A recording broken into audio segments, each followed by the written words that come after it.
हल्का अन्त हाम्रो पनि म त युट्युबमा म चलाउने म युट्युबमा हालिदिन्छु क्या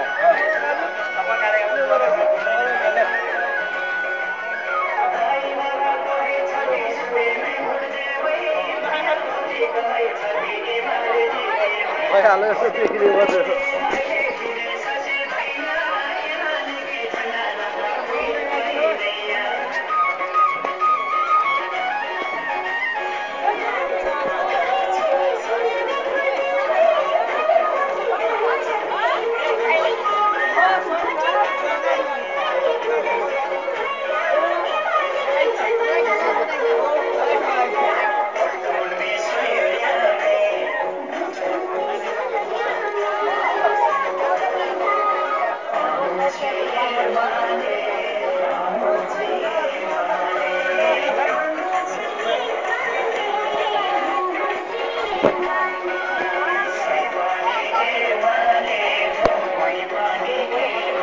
तिमीहरूको पनि हान्नु राखौँ न त एमालेको उसमा